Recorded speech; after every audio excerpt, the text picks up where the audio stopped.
નમસ્તે મિત્રો, સ્વાગત છે આપનું આજના આ તાજા સમાચારોમાં। તો મિત્રો, આજના સમાચાર વિશે વાત કરવાની છે તે પહેલાં આપણે જણાવી દઈએ કે વિડીયોને અંત સુધી જોતા રહેજો, જેથી કરીને આજના દરેક કામના સમાચાર મળી જાય અને ગુજરાતના રોજના સમાચાર દરરોજ મેળવવા માંગતા હો તો મિત્રો આપણી આ ચેનલને સબસ્ક્રાઇબ કરી દેજો।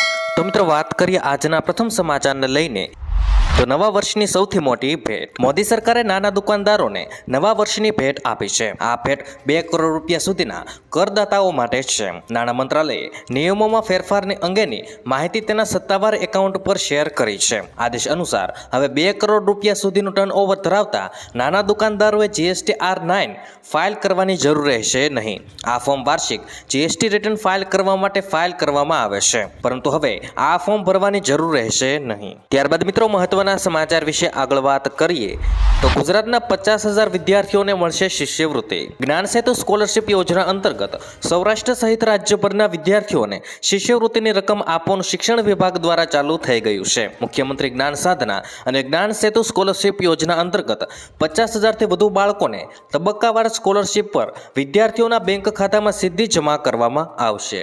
ત્યારબાદ મિત્રો, મહત્વના સમાચાર વિશે આગળ વાત કરીએ તો આધાર કાર્ડને લઈને સૌથી મોટું અપડેટ। દેશભરમાં ઓળખ માટે ઉપયોગમાં લેવાતું આધાર કાર્ડ હવે વ્યક્તિની ઓળખ પૂરતો મર્યાદિત થઈ જશે। યુડીઆઈના નવા સુધારા બાદ આધાર કાર્ડ હવે જન્મ તારીખ માટે માન્ય રહેશે નહીં। જો તમે ક્યાંય પણ કોઈ પણ કામ માટે આધાર કાર્ડનો ઉપયોગ કરી રહ્યા છો તો તમારે આધાર કાર્ડની સાથે જન્મ તારીખ માટે તમારું જન્મ પ્રમાણપત્ર પણ રજૂ કરવું પડશે। આ ફેરફાર હાલમાં જ આધાર કાર્ડની સંસ્થા યુડીઆઈ દ્વારા કરવામાં આવ્યો છે। ત્યારબાદ મિત્રો, મહત્વના સમાચાર વિશે આગળ વાત કરીએ તો મરચા અને મગફળીની ચિક્કાર આવક। રાજકોટ માર્કેટિંગ યાર્ડમાં ગઈકાલે મગફળી, મરચા અને કપાસની ચિક્કાર આવક થવા પામી છે। મરચા અને મગફળીની આવક ગઈકાલથી બંધ કરી દેવી પડે તેવી સ્થિતિનું નિર્માણ પણ થયું છે।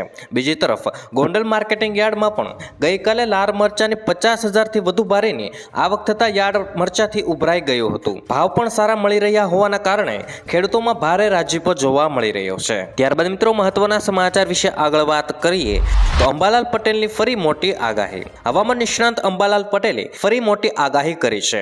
અંબાલાલ પટેલની આગાહી મુજબ શિયાળામાં માવઠું થવાની શક્યતા દર્શાવી છે। ડિસેમ્બરના 22થી 24 તારીખ વચ્ચે કમોસમી વરસાદ ખાબકવાની શક્યતા તેમણે દર્શાવી છે, જ્યારે જાન્યુઆરીમાં ઠંડીનો પારો વધશે તેવી પણ આગાહી છે। ઉલ્લેખનીય છે કે અંબાલાલ પટેલે શિયાળામાં કમોસમી વરસાદની આગાહી કરતા ઠંડીમાં વધારો થવાની શક્યતાઓ દર્શાવી છે।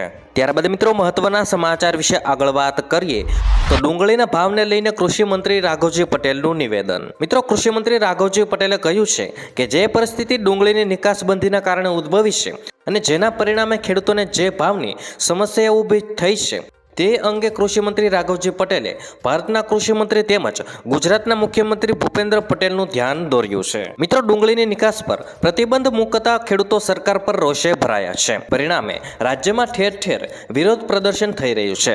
ગઈકાલે સતત બીજા દિવસે પણ ગોંડલ માર્કેટિંગ યાર્ડની બહાર ખેડૂતોએ દેખાવો ઉપરાંત હાઈવે પણ ચક્કાજામ કર્યો હતો। આ તરફ આજે મહુવા માર્કેટિંગ યાર્ડમાં ખેડૂતોએ દોરડું બાંધીને અમને ફાંસી આપી તેવા સૂત્રોને પોકારીને વિરોધ વ્યક્ત કર્યો હતો। પોલીસે પ્રદર્શનકારી ખેડૂતોની અટકાયત પણ કરી હતી। આ ઉપરાંત ઉપલેટામાં ખેડૂતોએ લોકોને મફતમાં ડુંગળી વહેંચતી હતી, જેથી લોકોએ ડુંગળી લેવા પડાપડી પણ કરી હતી। આવી પરિસ્થિતિ નિર્માણ થતાં રાજ્ય કૃષિ વિભાગે આ મામલે ગંભીરતાથી વિચારણા હાથ ધરી છે। ત્યારબાદ મિત્રો, મહત્વના સમાચાર વિશે આગળ વાત કરીએ તો ઉત્તરાયણમાં વાતાવરણને લઈને અંબાલાલ પટેલની આગાહી। મિત્રો, હવામાન નિષ્ણાત અંબાલાલ પટેલે ફરી આગાહી કરી છે।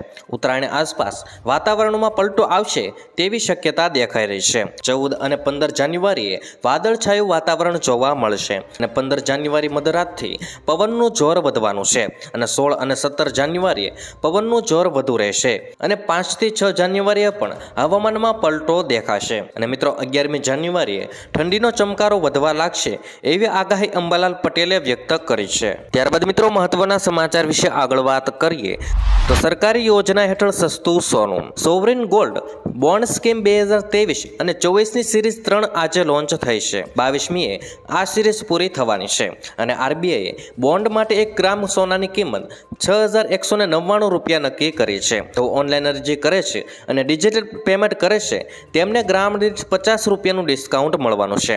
જો કે વ્યક્તિ નાણાકીય વર્ષમાં વધુમાં વધુ 4 કિલો સુધી અરજી કરી શકે છે. ટ્રસ્ટ માટે 20 કિગ્રા અને HUF માટે 4 કિગ્રાની મર્યાદા છે અને મિત્રો વાર્ષિક 2.5% વ્યાજ રોકાણ પર મળે છે. ત્યારબાદ મિત્રો મહત્વના સમાચાર વિશે આગળ વાત કરીએ તો સિમ ખરીદવાના નિયમોમાં ફેરફાર. 1 જાન્યુઆરીથી સિમ ખરીદવાના નિયમોમાં ફેરફાર થવા જઈ રહ્યો છે.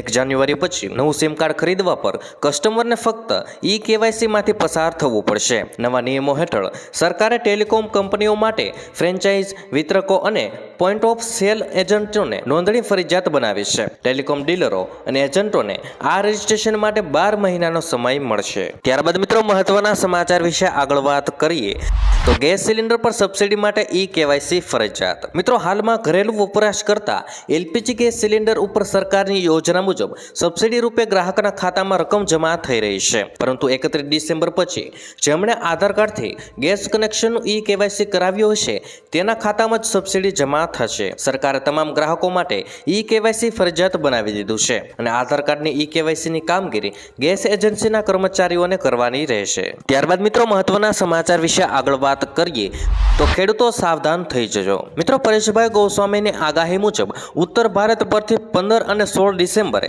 વેસ્ટર્ન ડિસ્ટર્બન્સ પસાર થશે અને પહાડી પ્રદેશોમાં બરફ વર્ષા થશે. તેથી 16 ડિસેમ્બરથી દિવસે પણ ઠંડી વધશે અને 22 થી 25 ડિસેમ્બરે હવામાનમાં પલટો આવશે, જેથી ઘાટા વાદળો જોવા મળશે અને અમુક જગ્યાએ માવઠા પણ પડશે. મોડલ આધારે અને દેશી વિજ્ઞાન બંને આગાહી મુજબ માવઠાની આગાહી થઈ છે. કચ્છ, સૌરાષ્ટ્ર, મધ્ય ગુજરાત, ઉત્તર ગુજરાતમાં માવઠા પડવાના છે અને ખેડૂતોએ 1-2 દિવસમાં પિયત આપી દેવું જોઈએ. તો મિત્રો આજના દરેક સમાચાર અહીં કામના પૂર્ણ થાય છે.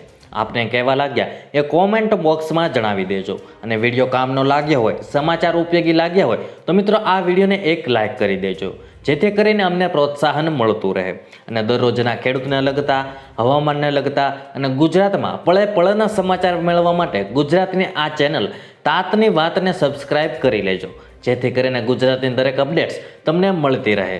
તો મિત્રો હું મળીશ તમને આવતીકાલે નવા સમાચારો સાથે અને નવી માહિતી સાથે. ત્યાં સુધી મિત્રો મને રજા આપશો. ધન્યવાદ.